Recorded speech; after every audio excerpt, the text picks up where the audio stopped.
بسم الله. بسم الله. السلام عليكم ورحمة الله وبركاته. السلام على مين لو كيف حالك؟ السلام. كيف عندك؟ كيف الحمد لله.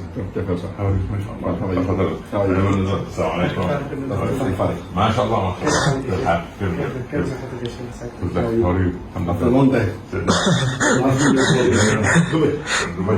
For many years. Many years back. How many years? Maybe 14? 6 years. Maybe. Well, last time I was in Dubai was... Oh, you are good. Alhamdulillah. How are you? Alhamdulillah. Thank you very much.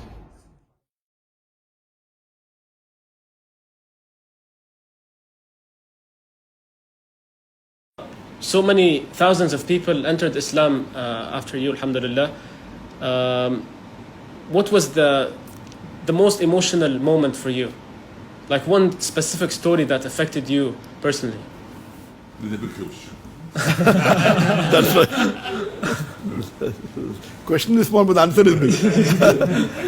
I mean, the many incidences which, mashallah, touched my life when non-Muslims accepted Islam. One of the unique was whenever I used to go to Dubai to give lectures, there was a person, Hindu by the name of Rahul. He used to, whenever I used to give public lectures, he used to ask me questions. And he used to ask me one of the most difficult questions. And he said that I know more about Islam than about the management that he was doing, or engineering I think he was doing. So his question was something which was different than the other questions. And then I remember one question he asked me, and he said that the first revelation of the Quran that was given by Archangel Gabriel to the Prophet, and he has studied a lot of Quran and Hadith, is about Iqra. And then the Hadith and the Tafsir says that Archangel Gabriel said Iqra, again Iqra. So he's asking the question that what did Archangel Gabriel show to Prophet Muhammad when he said Iqra? Is that document available in the museum? What did he show? There is no record of what did he show. True. When he said, Ma'ana biqari, I cannot read. So I told him, you asked a good question. I asked him, that, do you know Japanese? He said, no. I said, did I show you something in Japanese that you said no? So you don't have to show to say you don't know.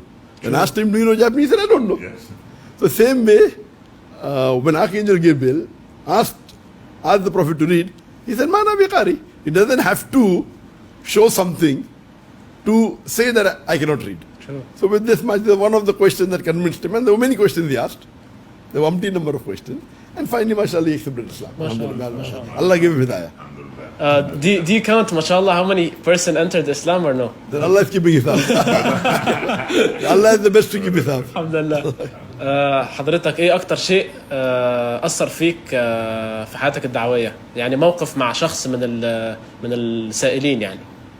اولا الامور الدعوه دائما نجد فيها العجب العجاب، لكن الانسان في امر الدعوه بعد ان يتحمل تبعاتها يدعو الى الله باخلاص. لكن المواقف كثيره عندما يجابهك انسان مثلا ينكر الاديان او ينكر الدين او ينكر الاسلام، عندئذ تستطيع ان تستعين بالله سبحانه وتعالى بان تذب وتدافع عن دينك بطريقه يقبلها الاخر، او بطريقه يعني فيها حسن عرض لدين الله عز وجل. وديننا لا يحتاج الا ان نحسن العرض، فاذا احسننا العرض رب العباد سبحانه وتعالى يجعل الانسان يهتدي الى الله سبحانه وتعالى. Sheikh, can I ask you a personal question? Sure. How do you spend your day? Like you're a role model to many Muslims, so we want to know, like, how do you spend your day? When you wake up until sleep, like, what do you do? Of course, when I was in India, where we had an organization which was one of the largest Muslim non-government organizations in the world, MashaAllah. where we had more than 500 people working in one office, more than 10,000 volunteers. So there the routine was that I go to the office. And on an average, I spent about 15, 16 hours in a day in the office. MashaAllah. And normally many times come after Fajr.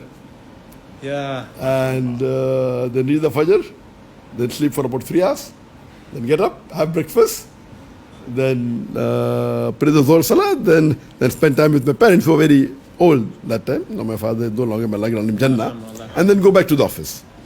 But naturally here when I did hijrah from India to Malaysia, there was a change in life. My iman increased, mashallah. Alhamdulillah. So now my home has become my office. MashaAllah. So normally I feel that if Allah has blessed you, the maximum time a person should spend in life, in a day, is on salah. It's not a fard, it's my recommendation. So, and the best for a Muslim, especially Da'i, that he should spend long hours in tahajjud. Tahajjud. So I advise that if you can spend initially half an hour, then maybe 1 hour, then maybe 2 hours. The longer you spend, it's better. And all your 5 salah should be in the mosque in Jama'ah. And how did you get to know your kids if you're working like 16 hours a day? That's very good. I believe in Venn diagram. Because Venn diagram means there is overlapping. When I'm married, before marriage, I used to spend maybe about 10 hours for dawah. So people told me, if you marry, you will not be able to spend 10 hours for dawah. So I married a Da'iya. Then I was spending 12 hours for dawah. But in that 12 hours, maybe 4-5 hours was with my wife. So when I had children, they say, you will not do dawah. So I opened an Islamic school. So I'm with my children doing dawah.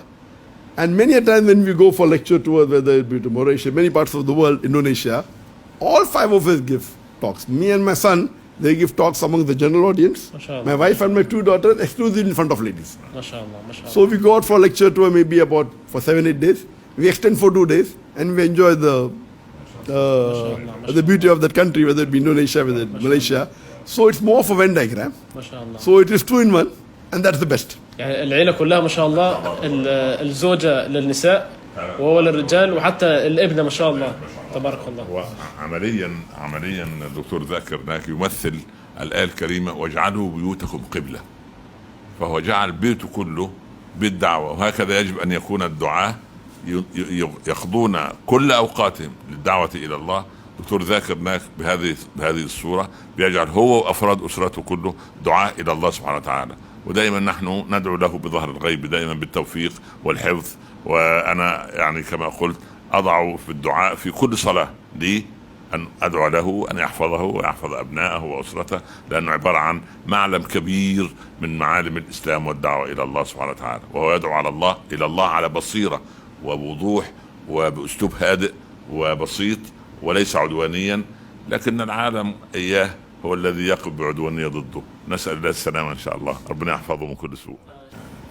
شاكرين فضل دكتور ذاكر نايك، وأنا يعني very glad to see you today and إن شاء الله ندعو لك وللأسرة الكريمة بإذن الله. ربنا يحفظكم من كل سوء ويطرد عنكم الشياطين الإنس والجن ويوفقك دائما لما تصنعه، ونحن دائما اعلم أن لك إخوة في العالم كله وأنا من أولهم.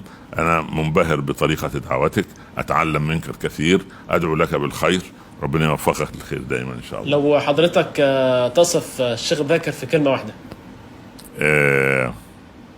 لو رآه النبي صلى الله عليه وسلم لسر به.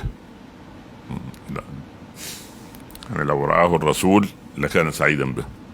هذا من عينات الإخلاص التي تسير على قدمين، ولا أزكي على الله. Sheikh Daakir, if you were to describe Dr. Omar in one word, what would you say? One word is difficult. But alhamdulillah, I would say that Allah has chosen him to spread the message of deen through him. So he's one of the chosen person from Allah to spread the deen. Alhamdulillah. What he said about you, he said, if the Prophet was to see you, he will be very glad. Alhamdulillah. جزاك الله كل خير.